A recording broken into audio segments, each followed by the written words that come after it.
What's up, guys? We got another Katana versus Rapier sparring match, but this time I brought an instructor.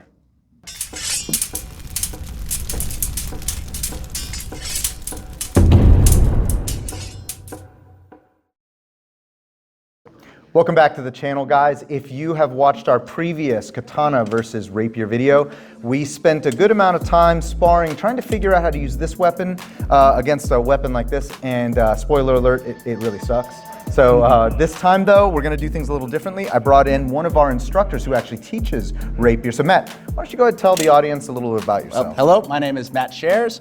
I'm the Rapier instructor here at Ludus Ferocia. I've done collegiate fencing for 5 years, HEMA and stage combat and stunt work for another 5 on top of that.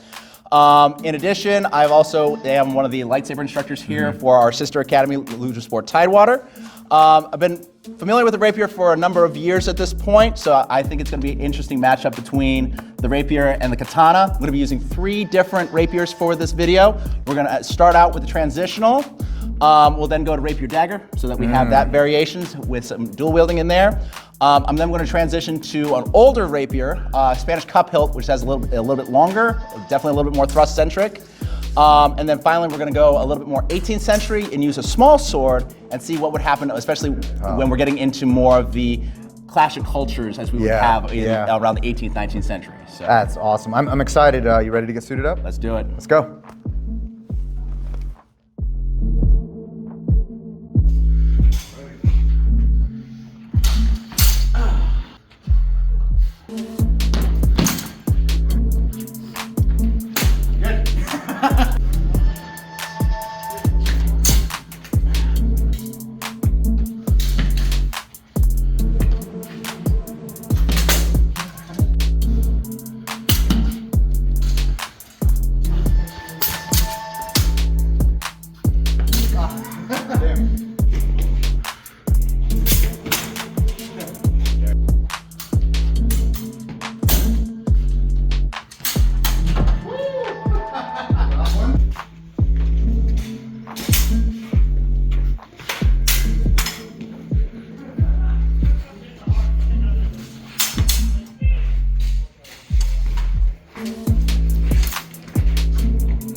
Oh man, so fast.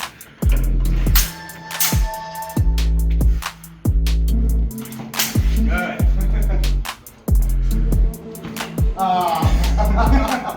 Right on the hand.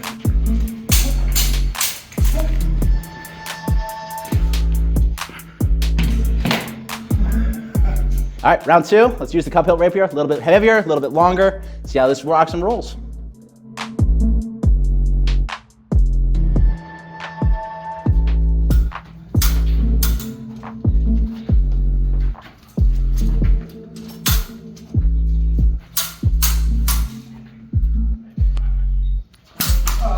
Damn. You brought it right up in my face. I was thinking the same thing.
All right, we fought with this alone. Let's bring in the dagger. The big thing with the dagger to keep in mind is this is my secondary. So my goal here is trapping, parrying, blocking with this. I can go offensive with this if I want to, but my goal is to control his blade and then attack. So let's see how this changes the game against the katana.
Now we've got out of the 17th century. Let's go to the 18th century onward. We're going to go to the small sword.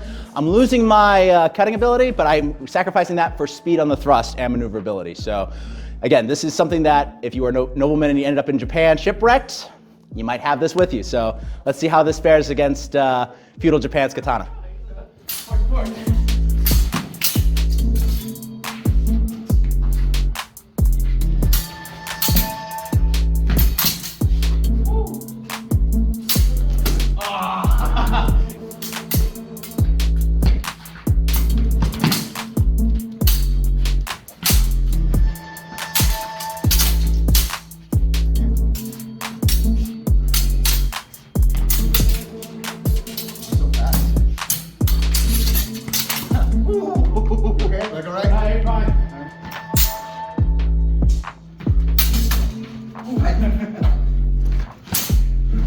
And the heart too. That's dead.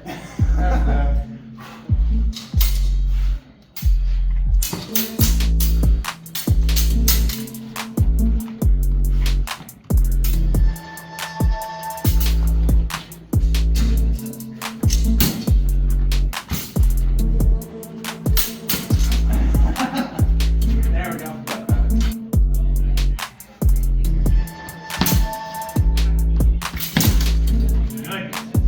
There we go. I think it would have shredded my leg. I've had enough of your rapier bullshit. It's time to try something a little bit bigger. And when I say a little bit bigger, a lot bigger. Nodachi versus rapier.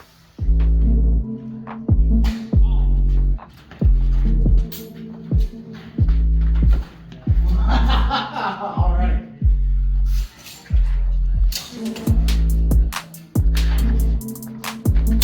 Oh, nice.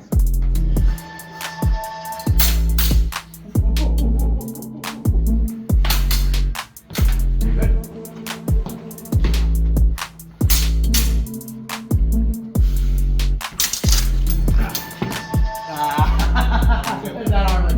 Okay, it's over there, bud.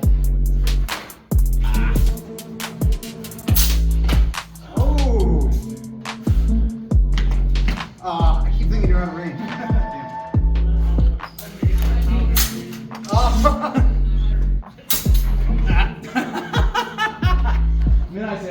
Where the katana truly shines isn't in length or reach, it's going to be in the ability to draw from the scabbard. And Matt, if I'm not mistaken, there is a draw cut as well with rapier, right? There is. It's not trained necessarily fully as that, but the position for the first guard in rapier, prima, is going to start from a guard position. You go to the sword, straight up vertical. You've got someone who maybe ambushed you on the street, cutting down at you. So the idea is you're backing up and going out. Gotcha, okay. So why don't we do a little competition with draw cutting? You versus me, the rapier versus katana. You're on. Let's go. Go. Good.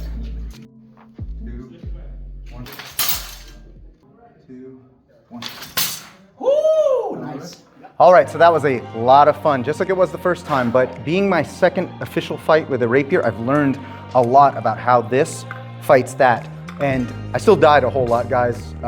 Fighting a rapier just really sucks when you're fighting unarmored, because this was designed for unarmored and armored.